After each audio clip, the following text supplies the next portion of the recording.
Assalamualaikum warahmatullahi taala wabarakatuh dan salam sejahtera. Kita bertemu lagi. Apa khabar anak-anak calon SPM tahun 2020? Semoga anda terus diberi kekuatan untuk terus mengulang kaji pelajaran sebagai persediaan menghadapi peperiksaan SPM yang akan tiba tidak berapa lama lagi. Hari ini adalah hari terakhir anda bersama guru anda dalam pengajaran dan pembelajaran secara bersemuka. Selepas ini anda akan bercuti dan membuat persediaan sendiri untuk menghadapi SPM tahun 2020 yang akan tiba tidak berapa lama lagi. Pada petang ini anak-anak, saya mengambil kesempatan untuk berkongsi penyelesaian daripada satu soalan peperiksaan percubaan yang dikendalikan oleh pihak sekolah berasrama penuh. Terima kasih kepada SBP kerana menyediakan soalan ini. Saya mohon kebenaran untuk guna soalan ini bagi saya menerangkan penyelesaian kepada soalan ini. Semoga membantu anda anak-anak calon SPM tahun 2020. Soalan ini adalah berkaitan dengan tajuk taburan kebarangkalian. Saya ulang type soalan ini supaya ia lebih jelas. Okay, kita lihat soalan ini bersama-sama. Di sebuah bandar A, satu data telah diambil untuk mengetahui kehadiran pelajar ke sekolah. Didapati kebarangkalian pelajar yang hadir ke sekolah adalah 60%. So, kita dapat maklumatnya begini. Yang hadir ke sekolah, kita ada 60%. Maka yang tidak hadir sendirinya kita akan dapat tahu adalah 40%. Itu maklumat yang kita dapat. Dalam tempoh N hari, kebarangkalian untuk hadir ke sekolah sehari adalah 6 kali melebihi kebarangkalian tidak hadir ke sekolah langsung. So, yang hadir sehari iaitu P X sama dengan 1. Kalau kita tulis begini bermaksud PX hadir satu hari adalah sama dengan kebarangkalian tidak hadir ke sekolah langsung atau tidak hadir langsung ke sekolah. Kalau saya tulis begini bermaksud dia adalah sama. Sekarang dalam soalan ini menyatakan kebarangkalian hadir ke sekolah sehari adalah 6 kali kebarangkalian tidak hadir ke sekolah langsung. So, kita kena darab dengan 6 yang tidak hadir ke sekolah langsung ini, barulah sama dengan yang hadir sekali. So, kita dapat tulis ini daripada maklumat yang diberikan. Soalan A, soalan pertama, dia minta kita mencari nilai N. So, dari sini kita dah belajar baru ni di bawah tajuk binomial. Kita boleh tulis bahawa NC1 0.6 ni datang daripada 60%, manakala 40% kebarangkalian tidak hadirnya adalah 0.4. Kuasa 1 didarab dengan 0.4 kuasa N tolak 1, ini adalah sama dengan 6 didarab dengan NC0 0.6 kuasa 0, kita hanya menggunakan rumus yang kita telah belajar sebelum ni di bawah tajuk taburan binomial, didarab dengan 0.4 dikuasa dengan N. So, kita akan dapat ini. So, kita permudahkan NC1 adalah sama dengan N 0.6 didarab dengan 0.4. Saya cuma salin semula dalam bentuk yang lebih mudah. 6. Baik, untuk kes ini NC0 ni nilai dia adalah 1 dan 0.6 dikuasa 0 juga adalah sama dengan 1. Sebarang nombor dikuasa 0, semua orang sedia maklum, nilai dia adalah 1. So, kita akan dapat 6 didarab 0.4 dikuasa N. Okey, kita permudahkan. Untuk kita selesaikan ini, kita permudahkan, akhirnya kita akan dapat 0.6 N dibahagi dengan 6 sama dengan 0.4 kuasa N didarab dengan 0.4 dikuasa dengan 1 tolak N. Akhir sekali anak-anak akan dapat 0.6 N bahagi 6 anak-anak akan dapat sama dengan 0.4 dan anak-anak akan dapat kira di sini N akan dapat sama dengan 4. So, kita lihat, kita boleh semak soalan jawapan kita. N mestilah bernilai integer dalam kes kita. N mestilah bernilai integer yang positif. Itu untuk soalan A1. Untuk soalan A2, soalan seterusnya juga dia minta kita hitungkan variance bagi bilangan yang tidak hadir ke sekolah. Apakah formula bagi variance? Dalam senarai rumus ada dituliskan formula bagi variance adalah sama dengan N didarab dengan P dan didarab dengan Q, di mana P adalah kebarangkalian sukses dan Q adalah kebarangkalian bagi yang gagal. Untuk kes kita dapati bahawa N adalah sama dengan 4. Tadi kita dah kira P. Sebab dia tanya untuk yang tidak hadir ke sekolah. P yang tidak hadir ke sekolah tadi adalah 0.4. Manakala Q yang hadir ke sekolah tadi adalah 0.6. So, untuk variance dengan menggunakan formula ini saja. Variance sama dengan N 4. P 0.4 didarab Q 0.6. Maka kita dapatlah varian dia adalah 0.996 untuk soalan A2. Baik, anak-anak yang saya hormati sekalian, seterusnya kita lihat pula soalan B. Soalan ni soalan nombor 11 dalam peperiksaan percubaan SPP. Saya ambil daripada sini sumber saya. Sumber soalan saya adalah daripada SPP Kertas 2, soalan nombor 11. Baik, untuk soalan 11B, diberi jadual ketibaan kereta api ETS dari Kuala Lumpur ke Sungai Petani adalah mengikut taburan normal dengan secara puratanya ketibaan kereta api adalah pada jam 9.54. Ni sistem 24 jam lah kalau ditulis macam ni lah, 9.54 pagi ni maksudnya.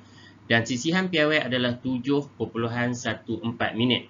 Kereta api itu dijangka tiba pada jam 9.48. Kalau saya boleh tunjukkan, saya lukis sikit graf bagi taburan normal. Kalau di sini adalah X, min dia di sini secara purata disebut situ.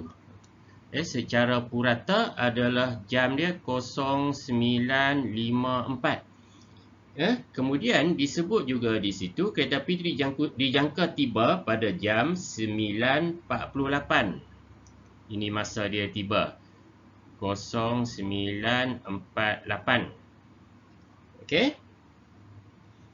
Itu maklumat yang kita dapat. Dan sisihan piawai dia adalah 7.14 minit. Untuk soalan B1, cari keberangkalian bahawa kereta api itu akan lewat tetapi tiba sebelum jam 10.02 minit. Dia lewat. Lewat tapi tiba, kereta api dijangka tiba pada jam 9.48. Masa ni lah. Tapi dia datang lepas daripada tu. Maksud dia lewat. Tapi dia datang, dia tiba sebelum jam 10.02 minit. Okey, kita dikendaki cari probability kawasan ni lah. Dia lewat selepas 9.48, maksud dia lewat. Tetapi tidak sehingga 10.02 minit. Soalan ini agak mengelirukan, tapi anak-anak akan lebih jelas kalau saya tukar ini kepada unit minit. Min dia adalah kita anggap sebagai kosong, minnya adalah kosong.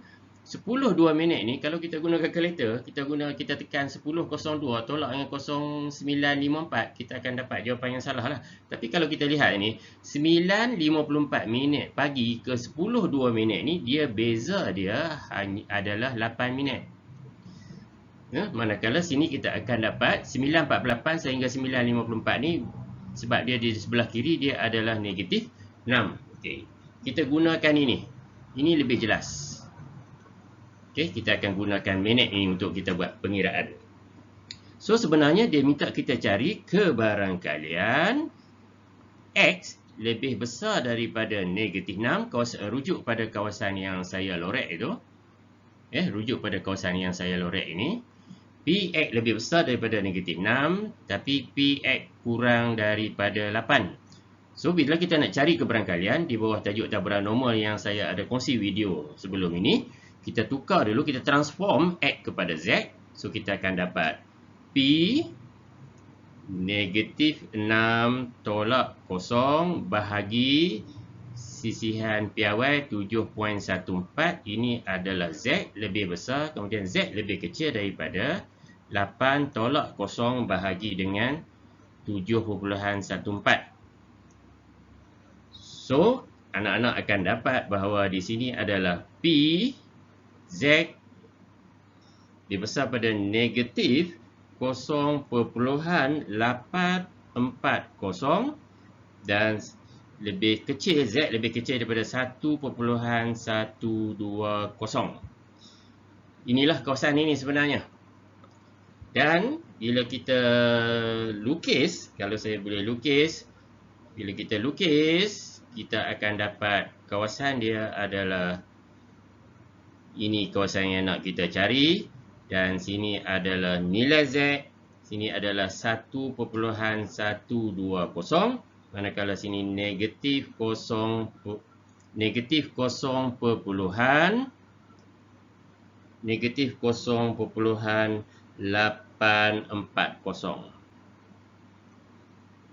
Baik, ini sebenarnya sama dengan 1 ditolak dengan P Z lebih besar.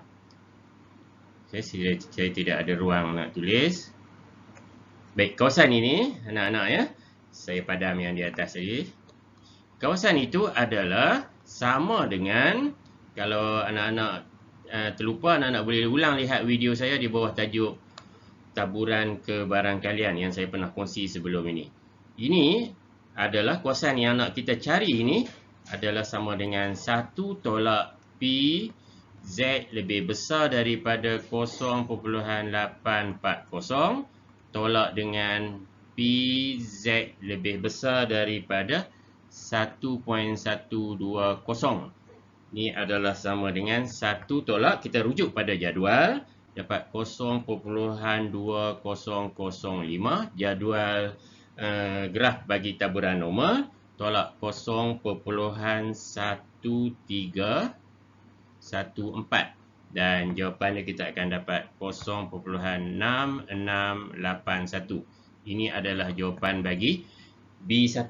Cari kebarangkalian bahawa kereta api itu akan lewat. Lewat maksud dia selepas jam 9.48 pagi, tetapi tiba sebelum jam 10.02.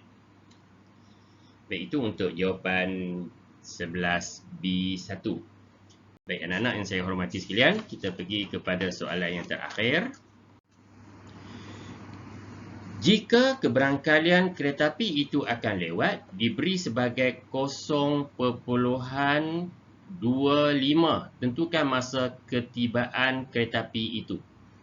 Jika kebarangkalian kereta api itu akan lewat, baik, di bawah tajuk ni lebih mudah kita lukis graf taburan normal. Okey, kalau di sini Z lewat dia kata. So kawasan ni lah. Lewat dia adalah kebarangkalian, nilai kebarangkalian dia adalah 0.025.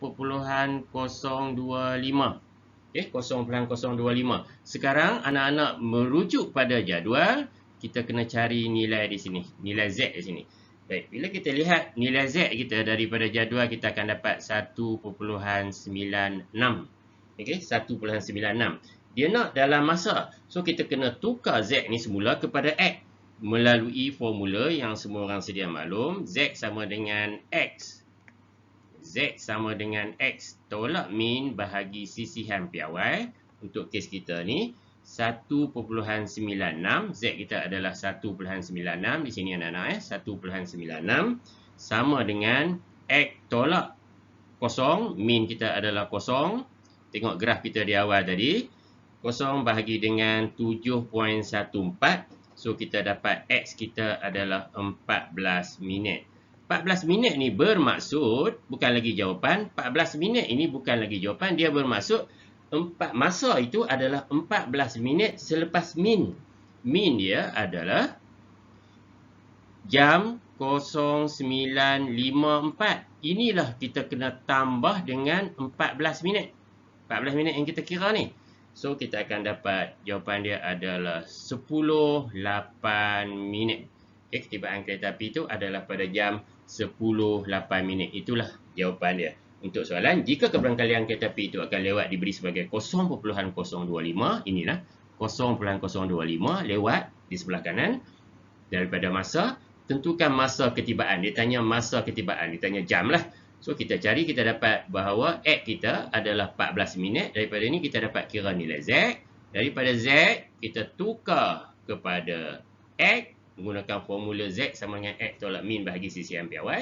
So, kita dapati dia adalah 14 minit. 14 minit bermaksud dia 14 minit selepas min. Okay? 14 minit selepas min. So, tambah dengan min, kita akan dapat min dia adalah 9.54 pagi tambah 14 minit, dia adalah 10.08 minit.